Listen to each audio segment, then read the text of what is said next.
Assalamualaikum warahmatullahi wabarakatuh. Perkenalkan, nama saya Nur Fahira Nasruddin dengan NIM H02222326, mahasiswi Pendidikan Matematika Universitas Sulawesi Barat, kelas C angkatan 2022. Video ini dibuat untuk memenuhi tugas final mata kuliah Asesmen Pembelajaran Matematika yang diampu oleh Ibu Fauzia Hakim, SPD MPD. Nah, video ini saya akan menjelaskan terkait materi uji validitas, reliabilitas, tingkat kesukaran, dan juga daya pembeda menggunakan aplikasi SPSS dan juga Excel. Nah, yang pertama itu uji validitas tes uraian atau subjektif. Nah, dalam data ini saya menggunakan 30 responden dan 5 item. Kemudian pada sisi kanan juga ada jumlah total keseluruhan. Nah, saya akan melakukan uji validitas dengan mencari R hitung serta R tabel terlebih dahulu. Nah, untuk mencari R hitungnya itu dapat kita gunakan rumus yang telah tersedia, yaitu Forel, buka kurung,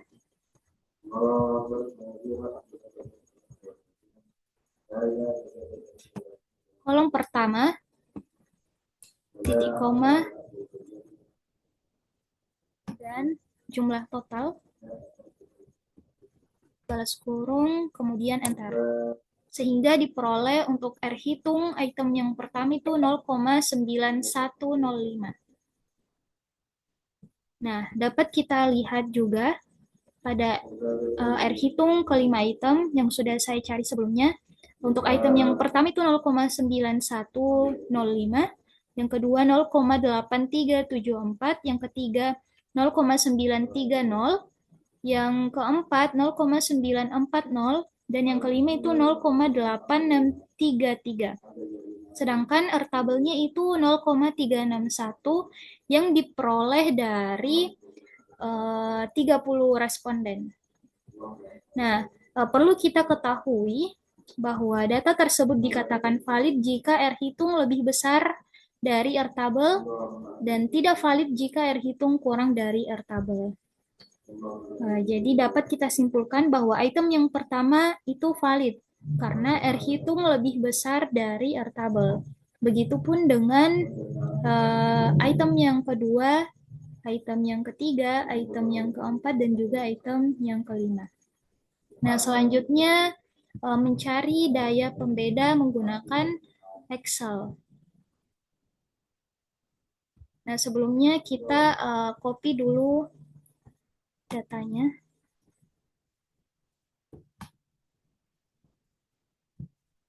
Kemudian kita salin.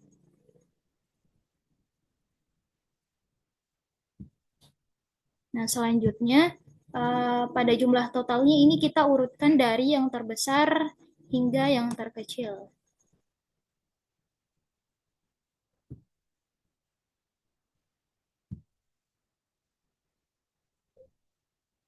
Sort.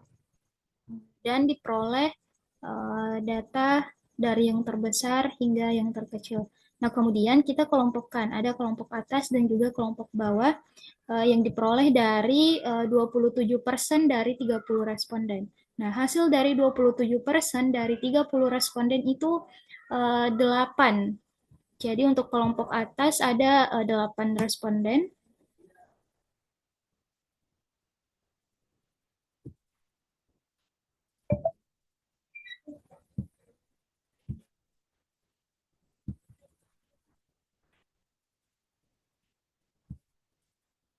Begitupun dengan kelompok bawah, sebanyak 8 responden.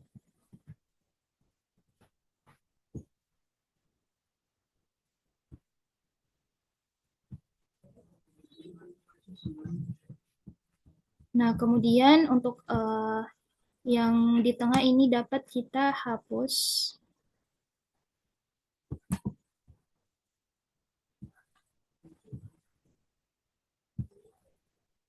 Nah, kemudian kita mencari rata-rata atas. dan juga rata-rata bawah.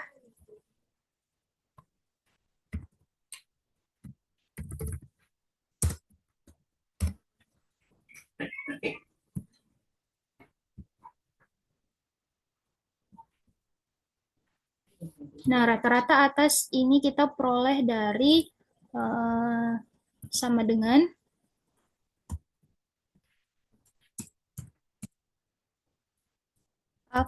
average dalam kurung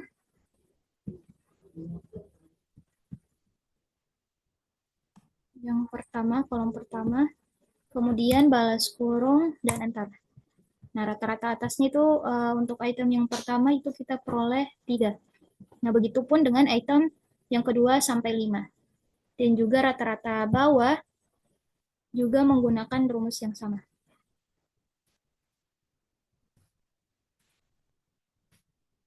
Nah, jadi kita peroleh untuk rata-rata atas yaitu 2,88 untuk item yang pertama dan item yang kedua 3,75, item yang ketiga 5,25, item yang keempat itu 5,50 dan item yang kelima itu 4,00. Begitupun dengan rata-rata bawah. Nah, selanjutnya itu menentukan daya pembeda menggunakan rumus sama dengan rata-rata atas dikurangi dengan rata-rata bawah dibagi skor nilai maksimum.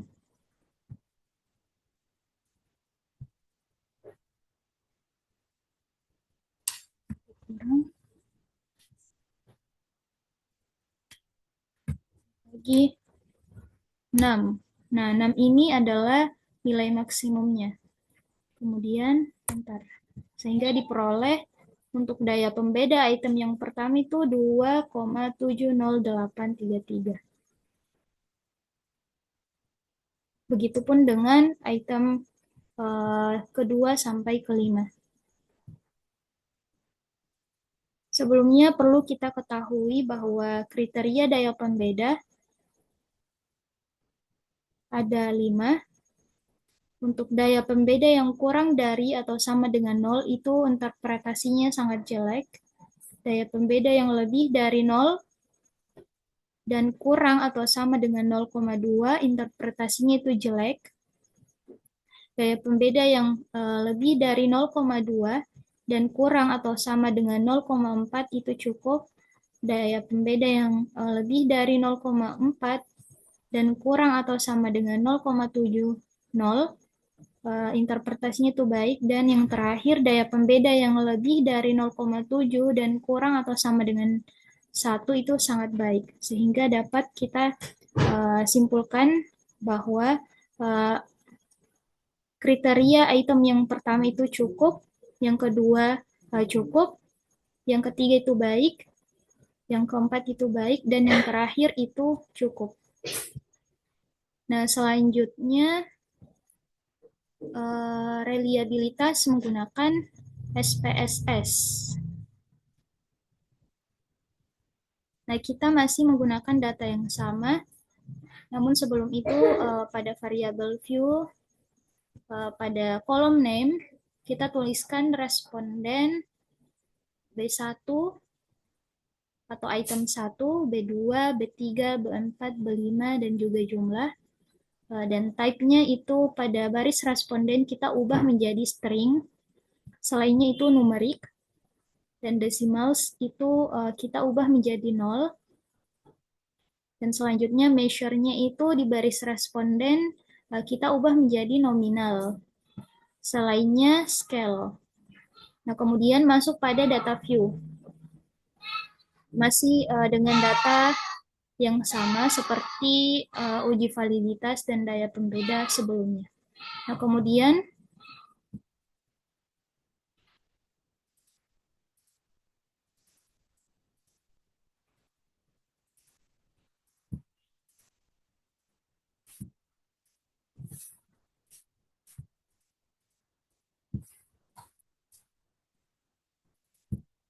apa ri enak dan mindai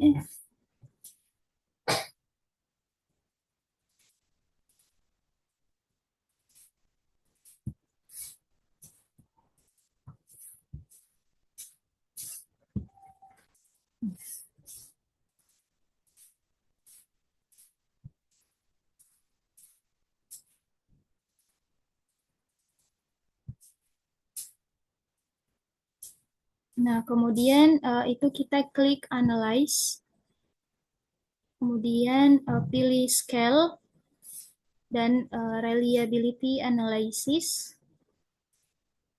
Nah, kita pindahkan pada kolom items kecuali jumlah.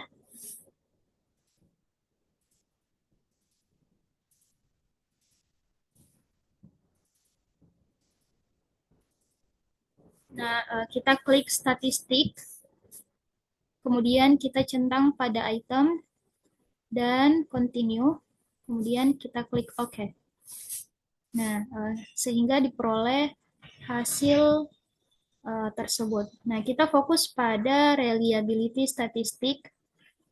Nah, kita dapat lihat pada Cronbach alfanya itu 0,920.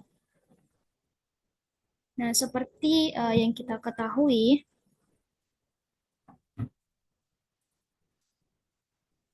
bahwa data tersebut dapat dikatakan reliable jika nilai Cronbach alpha lebih dari 0,7 dan tidak reliable jika nilai Cronbach alpha itu kurang dari 0,70. Nah, sedangkan hasilnya tadi itu 0,920 sehingga dapat kita simpulkan bahwa data ini reliable.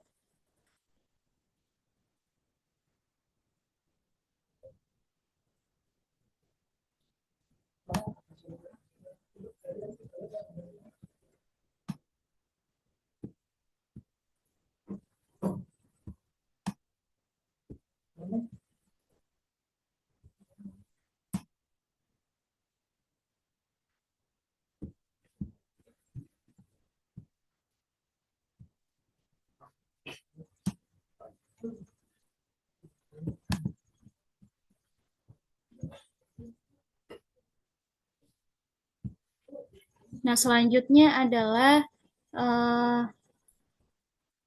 tingkat kesukaran. Nah, kita masih menggunakan data yang sama. Yang pertama itu kita klik Analyze, terus kita pilih Descriptive Statistic, kemudian Frequencies. Nah, kita pindahkan semuanya itu ke kolom variables, kecuali responden dan jumlah.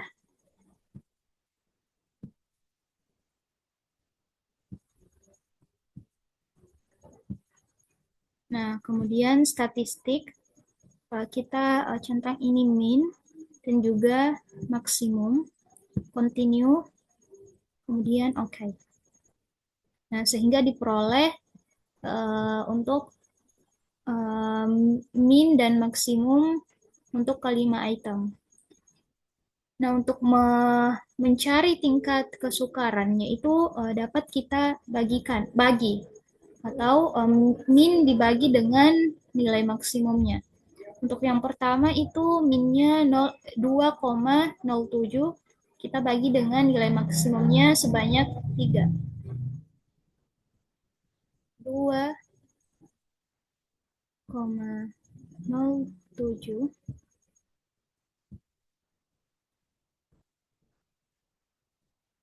dibagi 3 sama dengan 0,9. Nah, perlu juga kita ketahui ada 3 kriteria untuk 0,00 untuk 0,00 sampai 0,3 itu dapat kita simpulkan bahwa tingkat untuk 0,00 sampai 0,3 itu sukar, dan 0,31 itu sampai 0,7 itu sedang, dan yang terakhir 0,71 sampai 1 itu mudah. Jadi untuk item yang pertama itu 0,69 sehingga dapat kita simpulkan bahwa tingkat kesukarannya ini sedang. Nah, yang kedua 3,07 dibagi dengan 4 sama dengan 0,76. Jadi tingkat kesukarannya ini mudah. Dan yang ketiga 3,57